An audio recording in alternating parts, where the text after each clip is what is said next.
So hello, this is Tuna, and this is Fashion Film Festival, the joint channel on YouTube for Amsterdam and Istanbul Fashion Film Festivals. And today, my guest is a real good friend of mine and one of the leading influencers, bloggers, creative people of menswear, fashion, and other things. I mean, there are lots of things I can tell you about him, but he's just here, my dear friend Matthew Zorpas. How are you, Matthew? Hello, no, thank you for having me. Thank you for the introduction. You don't need no introductions, actually, but I mean, it's like a tradition. It's fine. It's good. It's good. It's good. It's good. Just putting some bullet points for people. The last time I saw you physically was like 2 weeks ago or something in London. Was it 2 weeks? Or and the one before was your festival. Yeah, it was so there was a big a big gap in between, but we managed. Yeah, I mean, hopefully the next time will be not that long, but we'll see about that. And hopefully to a festival. So I really want another physical experience again. So as much as I work in online, I think the ideal thing for everyone is to have an experience offline at this point. So I think we're all craving for those experiences. And I think your festival brought that to Istanbul as well, from the one that I attended to the one that followed, and hopefully too many more to come.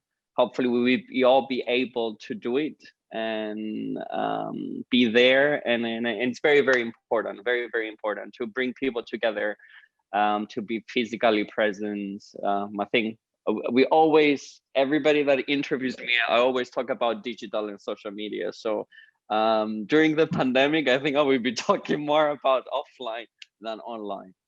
Yeah. For the ones who don't know, dear Matthew was one of the jury members and also one of our guests of honor last year in Istanbul in the festival. So hopefully maybe again in Istanbul or in Amsterdam, we can host him again. And also we're going to talk about his movie because he made a film and we also screened it with a special session during the festival.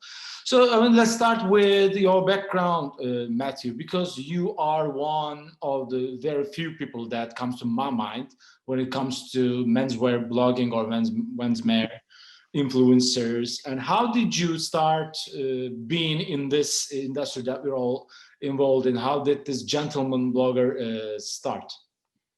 So a bit about me, for the ones that don't know, I'm originally from Cyprus, the Greek part of Cyprus. I moved to London 13 years ago. My background and my studies is actually in PR and communication. And in 2010, I launched the Gentleman Blogger. That was it came out from being creative. I was dressing well because I started teaching as well in digital marketing, but it also came to mind strategically of creating the startup or this online business, this online brand. That, to my surprise, I think as much as we all want our businesses to be successful, to my surprise, it really took off from the very few weeks that I was live at the time with the blog.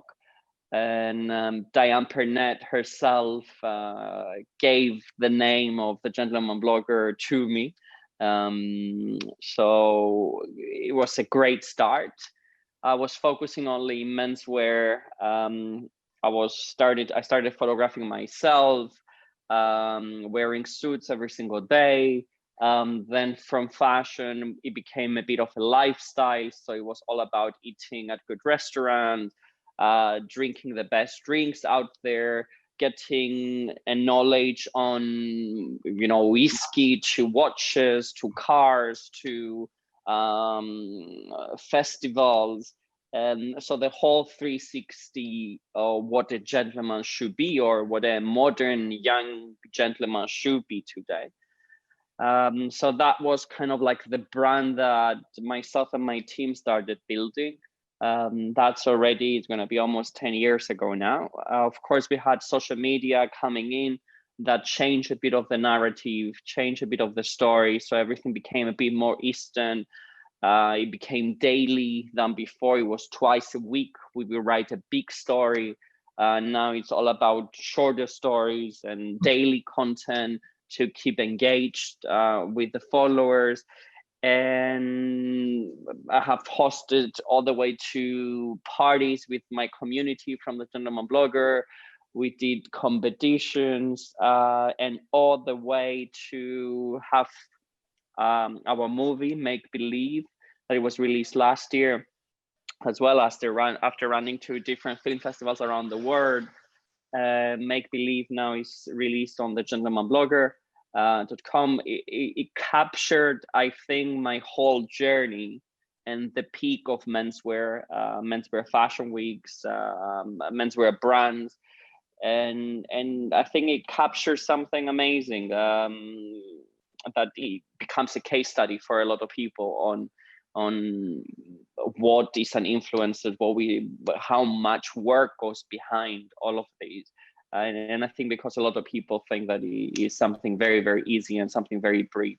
And I think hopefully the movie shows all the backstories on how much work and how much tensions they are within our industry. And I think it's been a year after, and I'm still reflecting on where I personally stand to what I do and who I am personally, and where does the brand start of the Gentleman Blogger? Who am I at the same time? So entering my 30s, I think it was a beautiful kind of capture from Konstantinos Menelau, the filmmaker,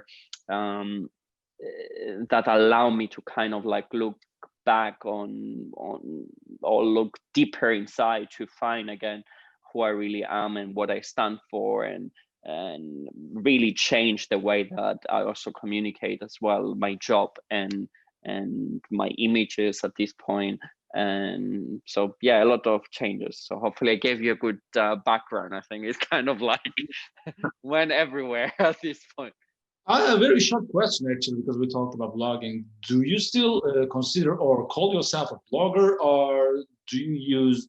I think tonight it's just terminologies at this point. It's bloggers, influencers, at the time, at the very beginning, when we were trying to establish what blogger is about, so nobody knew what a blogger is. Then all the bloggers, all of a sudden, we felt that because everybody was a blogger, then we needed to find a new word to kind of define ourselves. So influencers came along, and it was better to be an influencer than being a blogger, which is exactly the same thing at this point. And then now influencers has such a negative connotation at the same time. So everybody's an influencer at this point. I define myself, I think we're a generation of entrepreneurs that saw something much earlier, and especially my generation, bloggers that became influencers, we saw something that nobody have seen before, much earlier than everyone else. And we opened this door to the media industry to communicate with an audience that nobody had no idea.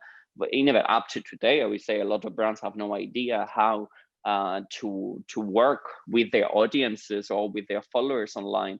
And the pandemic is another proof that shows that we don't know what to do with all of these platforms. We don't know how to communicate online. So influencers are that key door that allows this amazing number of people, amount of people out there from anywhere that they are in the world, as far as they are connected to the internet. You can sell a product, you can give them your idea, you can share your passions, you can challenge them, you can go in and debate with them. And it's an amazing opportunity, and you basically don't need any money to do it. It's just free, and it's out there, and it's accessible to everyone that has access to internet, which is probably 90% of the world at this point. So it's an amazing opportunity there. And I think, yeah, going back to the influencers, bloggers, I think if we define entrepreneur as somebody that changes, we changed so much from 10 years ago. And you know, I never thought a blogger would do a movie. I became a movie star if you want, like in what, 6 years of work. A lot of bloggers, influencers became designers. From designers, they became architects. From influencers, they became singers. So you have all of these different sectors that we all challenge ourselves and all launch magazines. I think it's very, very interesting. So an entrepreneur would be a more suited terminology if I would if I would pick one. Yeah, you were talking about seeing things before the other people. Actually, you also mentioned her name, but I'd like to give a big shout out to Diane from here. Diane, of course. Because she was also the one who introduced us in person. Of course, from Diane Pernette, from Scott Schumann, the sartorially, from Chiara Ferrani. I mean, so many people. Again, that created something that it was not there, and saw things before everyone else. So we always need to remember that there is, you know, a 10 years industry. It's a very, very strong market. So if somebody goes for a brand and the question, shall we work with an influencer? What do we benefit from the influence? We still get it. And I'm sure with you as well in the festival, you know, that you need this funding to make your idea possible. You will still get the question, okay, but why will I invest on this festival, or why will I invest to the influencer? And when people need to understand that there is a lot of hard work going behind, and there's a lot of people that made that happen. You know, like I have my photographer, I have my videographer, I have myself, and I need to get up in the morning, capture the best light at 6 o'clock in the morning every single day to take one single shot for somebody else. You know, I have eaten cold food for like, I don't know how many years, because I needed to take a picture of the food before eating it. So that would take 3 or 4 hours to take a picture. So somebody needs to be paying the work and the effort that goes behind it. When I did the festival, Diane was also one of my benchmarks, because she was one of those who saw it first when it comes to fashion film. And today, after this pandemic, we now see that fashion weeks are even being the content of fashion films. So as a person who travels a lot to fashion weeks and creates a lot of content, not just in fashion weeks, but also on the streets, on many occasions. Social media is not just the photographs or the still images right now. It's all about more and more what you can add to it. And video and moving images are the most important things right now as far as I'm concerned. Correct. So how do you adapt to this video and film things? For example, when I saw you in Milan, the others were taking photos, but you were getting a video as one of the I think people from the others. Yes. You're different. That's why I'm asking you this, because you're also one of those who adapted to this earlier than the others. I think we definitely, at certain point, there was a demand, I think, from the audience side. People wanted to know more than just a still image. And that's where, again, social media themselves introduce the stories, for example, or introduce Instagram TV, now Reels. So you have the platforms that they were, or YouTube became a bigger platform. So it was all about, it was no longer about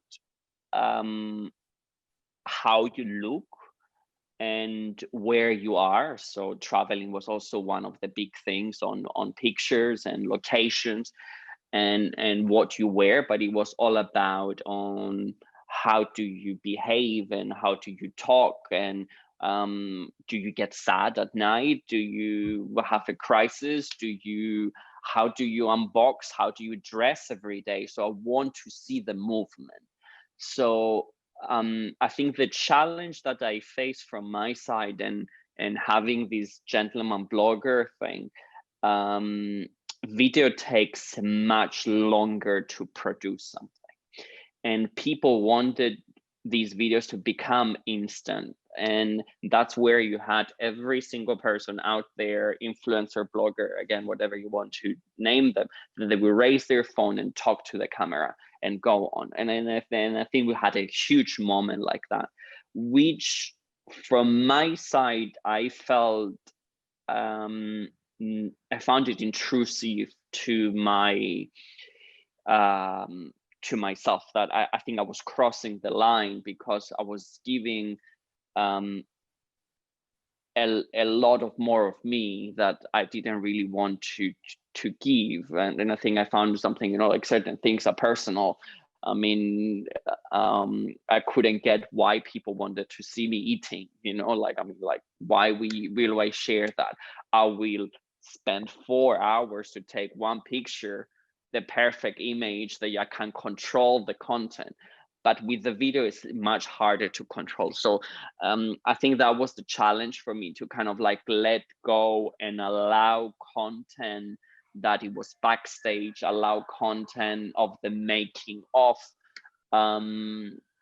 that I did it with, I needed to do it with my own level. And I think that's where in Fashion Week, I immediately hired 2 guys that they were editing as we went along, and we were creating short movies every single day, live, by recording it in high quality and editing it at the same time.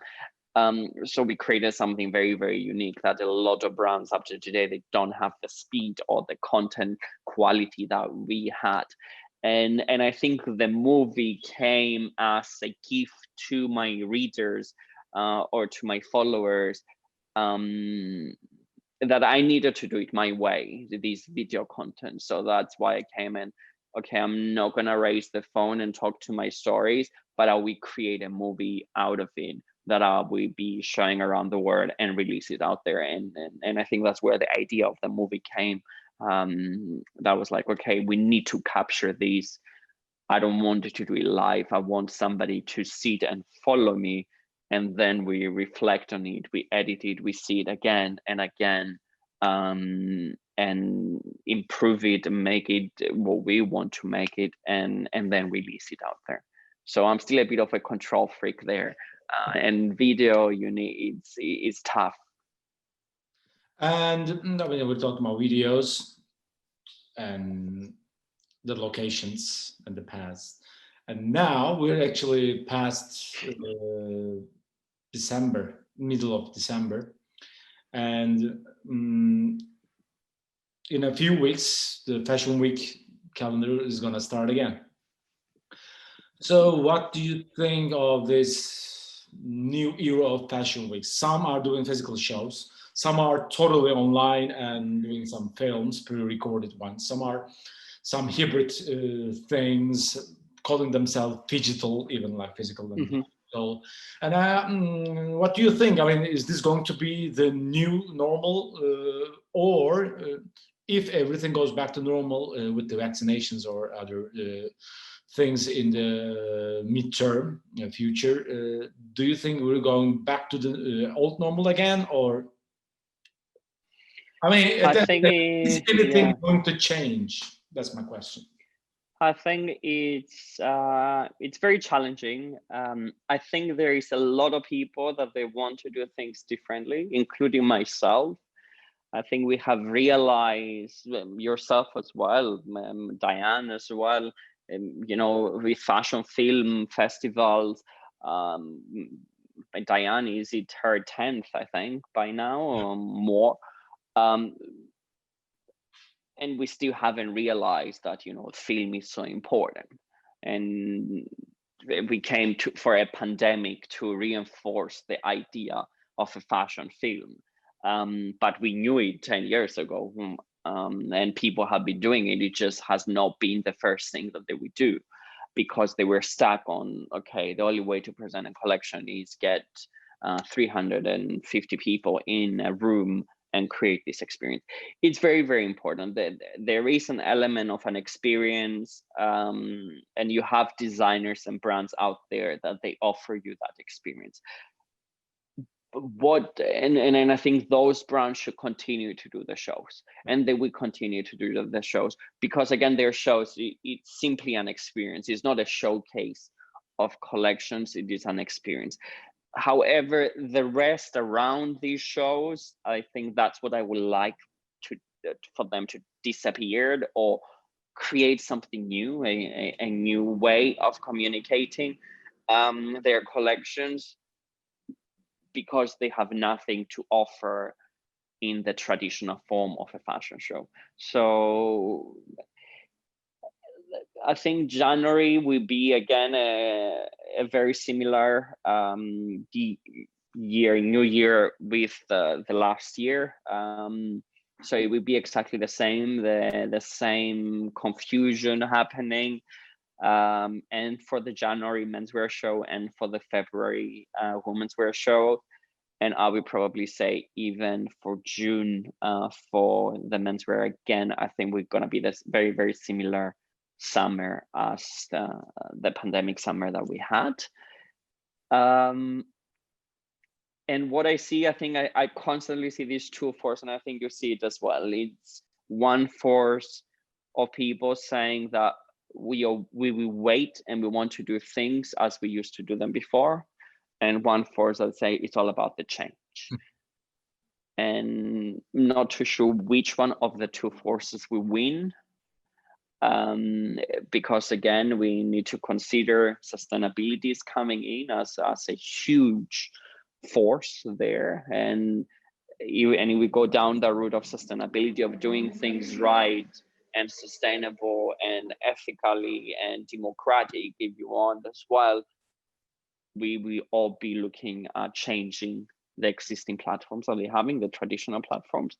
If we ignore that, if we ignore what's happening even socially with the Black Lives Matters movement, other equality movements that are happening, that will be also a reflection of change, that the things need to change. It cannot be exclusive fashion shows for the elite of people. We need to be more diverse, they need to be more inclusive. I think there's a lot of changes happening, and hopefully with this we will see those taking place one way or another, offline or online, or with new completely ways. And I think technology is also there. The other thing that we constantly,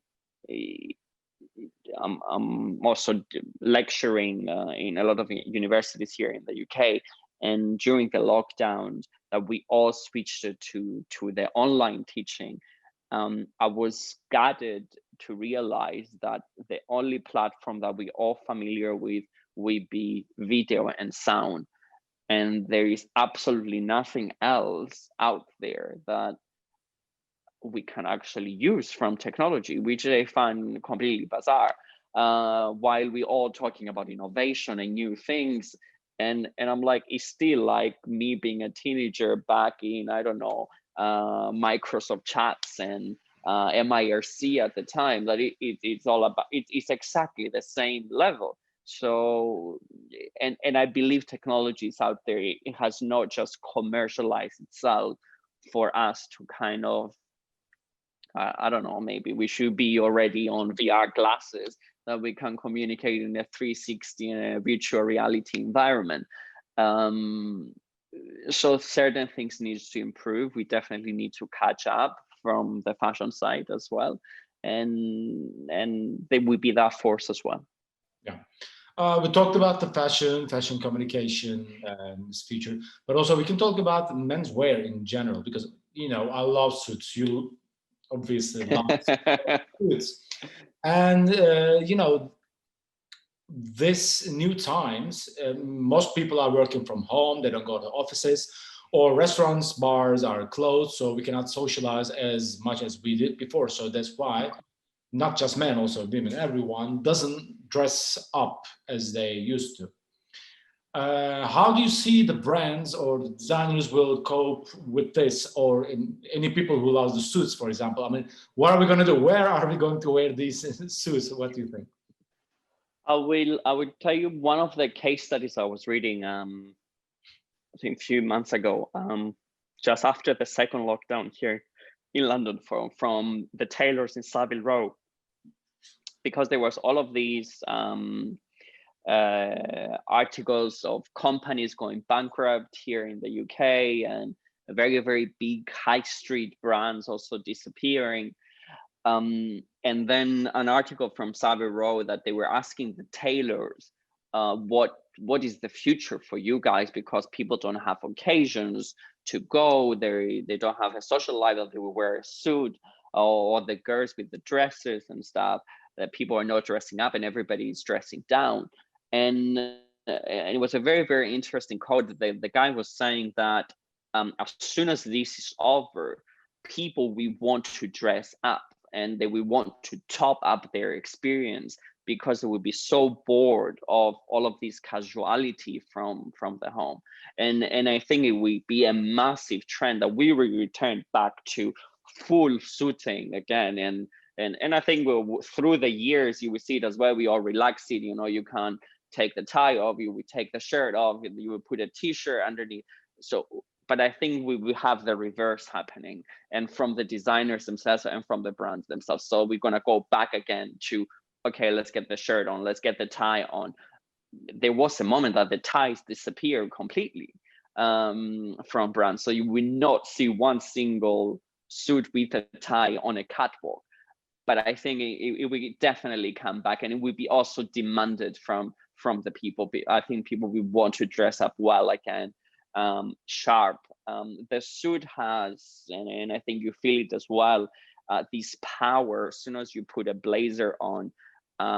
So for me, it's also the shirt and the tie. As soon as I button up the top shirt and I put the tie, as soon as I pull the tie down to fix it, there is this empowerment that happens. Exactly. And being at home, relaxing at home, constantly for days and months at this point with the first and second lockdown, and we are all tired, and I think sometimes I need these distractions. So I will go into my closet, and even if I'm at home, I will just wake up in the morning, have my shower, and instead of straight ahead wear my hoodie and jeans, I will wear a suit just to feel that energy again, that reminder that, like, okay, you are there in your work, in your career, who you are, and it's a beautiful emotion that a dress has, that a suit and a dress has as well. And so dressing up has this quality that I can never find it or feel it with shorts or a t-shirt. So hopefully we have this turn, and I think this will be the future again for people. As soon as social occasions happen, people will start dressing up because they will want to feel that powerful energy that you can only feel it with certain pieces of clothing, I believe. Yeah, I mean, we know about the power of social media, and these times that we all spend at home, now internet and social media became more and more important and a bigger part of our lives. And I think Instagram can be named as the most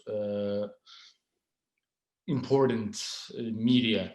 But I mean, other medias, what do you think about the other medias? I mean, which medias are you also active on, or which ones do you think they're totally useless? And I think we constantly have different medias, new ones appearing, and changing also meaning at the same time. So again, I started with a blog the blog became an archive. An archive became now a screening platform for the movie. Then social media started, Instagram and Twitter were my supporting social media for the blog. Now they are the main platforms.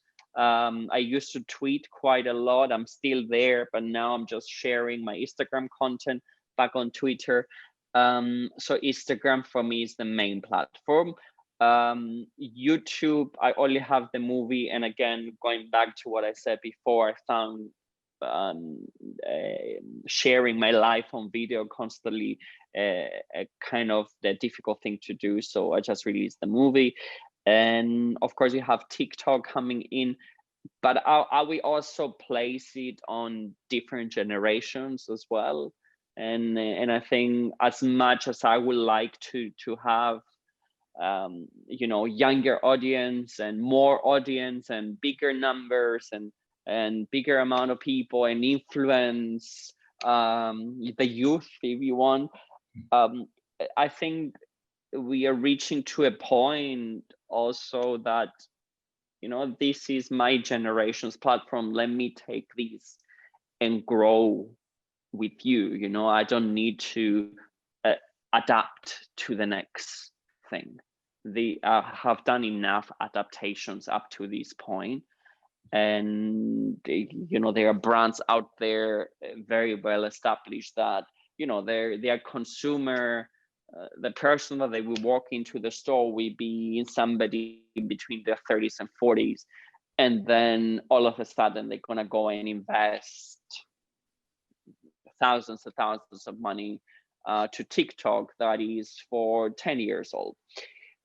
So that's a problem for our industry, because then the guy that is 30 and 40 is not able to get the message because they're not there. So you wasted your money. You haven't communicated to the people that you needed to communicate. Well, and then the other way around, of course, if you are a young brand that your clientele is 10 to 20, then you should be on the other platform and not the other platform. So I think each platform has its target audience. It has a message, it has a story for each one of them.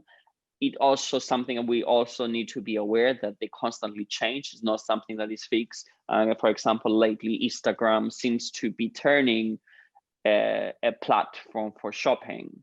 So it's no longer about finding inspiration on images as it was when I started, or creating an archive of beautiful destinations that you want to go. It's simply about finding a product and purchasing the product. So there is certain things that they happen from, again, all of these companies. We continue to do and use them as we like.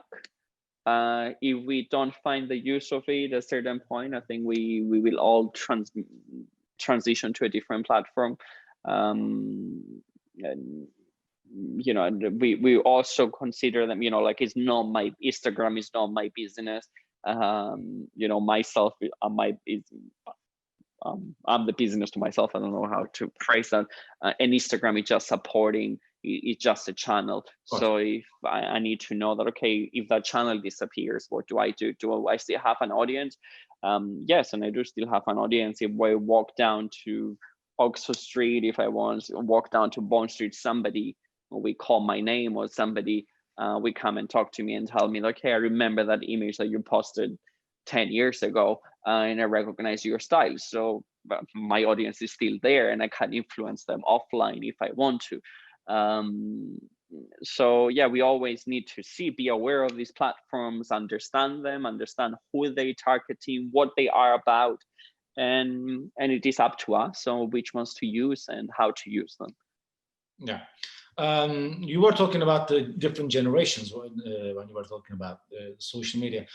I'd like to talk about a little bit about the younger generation who are like educating right now, because you're teaching at the university. The first question is, what do you teach at the university, and what do you think of this new generation coming up, because you are expressing them in the front row? So I've been teaching more on the blog actually. So I've been teaching for 11 years now, an extra year. So my expertise in digital marketing. So we're always looking into an understanding of what social media are about, of how the whole digital marketing is actually working, how do you work with influencers, the new trends and new innovations. So and every year there is something that I also receive from my students. It's this beautiful relationship that we have, because I deliver something that for them is already given, that this is it. Now I started even reversing my thing. So I started sharing traditional things that they all kind of like disappearing at this point. Press releases, for example. So my students usually study communication and branding and marketing. So if you remember back in the past in PR, it was all about writing a press release, releasing a statement of what was your event about, what was your product release. They have never heard of a press release or what a press release is. So it's very, very interesting. And this year especially, again, I started finding all of these gaps that, okay, nobody knows what a press release is about. They had never seen it in their life. And so it's interesting from that side. What is coming? I think another thing is coming from that I'm myself seeing as the next move. They all talking about virtual reality. They all talking about gaming. They all talking about avatars and animations. And they talk about them so freely, and they understand all of this crazy terminology that I have no clue what it is about. I mean, now I know I'm old again, because those are the topics not on the priority. Tuna is incredible. I'm reading the dissertations, and I'm reading the work, and I'm like, can you explain to me how does that work? You buy clothes for your digital avatar with your digital money, and then you take your avatar and you share it with your friend and then you travel your avatar, and then you put real money, and then you make real money. It just is such an incredible new future that is coming in. We all have something to give, and I think what I'm trying to reinforce within my teaching is the importance of the physical space as well. I think there's a crazy amount and passion on what's happening online. However, I think there will be an equal importance to offline and make people feel something away from online. So I'm trying to balance them out to kind of course, it's beautiful to expand in all of this VR technology that I have no clue of what they are all about. But I will also make sure that you understand on how to create an event and how to entertain 10 people in one room and create a one-to-one communication with your clients and with your community, and have a community around it. Because then the whole competition online is just insane. I mean, if somebody gets bored and drops their phone or throws their phone out of the window, then you lost them. If they don't know you in a physical space as well. So I think this is what's coming, and this is what I'm bringing them, and it's this exchange of ideas then I learn, I educate myself reading their essays and their trend forecasting thing on how things will go, and I hope that they also get from me the other way as well. It was really a pleasure talking to you. So as a final question, I'm going to ask, because the fashion weeks are coming, also PT is coming, menswear fashion weeks are coming. So will you be traveling to Milan or Florence, for example? If so, will be aiming. Going to be for you? I mean, you talked about the brands or the fashion weeks, but there's the other side of the story. How do you think your experience will be there? If you'll be there, of course. I will be aiming to attend and Florence, PT, and Milan Fashion Week in January. It all depends again from which situation Italy will be, which situation UK will be. I'm already working on certain proposals and stuff, and again, the pandemic for me, it was an interesting time that happened, because I think I was saying that to you when I saw you in London. It got me in a point that just before the pandemic, I really wanted to do more things offline. And I was really tired of the online presence. I wanted to do more events. I wanted to host more talk shows and do some, community building activities. I did a few of them in Cyprus already back in the summer. However, the pandemic came and basically locked us all up, and it reinforced, I had this online platform that I needed to do something, of course, online. And I came up with the couch sessions. I interview a lot of people, share my knowledge with that. I went down to educate in an online platform. All of the things that I was thinking to do offline, the pandemic came and forced them again to be online. And for Christmas, I was planning a Christmas shop down in Regent Street, in Oxford Street. Again, we realized, thank God, very early that was not the case. So again, we went to online. I'm hoping again for January to do physical things, either to attend certain experiences, capture them in a certain way. We will of course be sharing them online with videos, with pictures. We will continue our traditional way. Trying to think if there will be something that we change in January. I don't think will be any difference. I think it will be very challenging, and we will waste a lot of time and money to create something that the possibilities of it happening will be very little for January, at least. I think June we'll be looking a bit more promising. To host events, to host dinners with friends and the community as well, that we can exchange all of our ideas together in physical terms. And I think it will be this is what I would be looking forward more than anything. Actually, the same goes with me, and we'll see about that. And thank you very much, Matthew. It was really a nice chat. Hoping to see you physically again, maybe in January again. Hopefully to see you in January. Thank you for the invitation. It's always sending you lots of strength for the festivals. Put all of your effort. It's very, very important to keep them going. And to anyone that will listen to us again, and the hard work that goes behind it, and the people that they involve. And this is the future, again, creating this community that maintain and entertaining that community, educating that community, giving back to the community.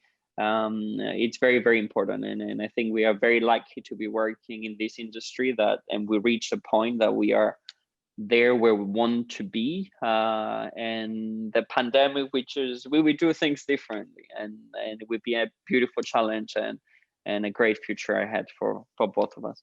Yeah, I couldn't agree more. Thank you very much, Matthew. And I'm wishing you all my best from rainy Istanbul to rainy and cold London, I guess. Is that it? We actually had a sunny London day today. So I'm very, very The world is turning backwards, I'm telling you. Now exactly. By the time you release the video, we'll be raining, so it's fine.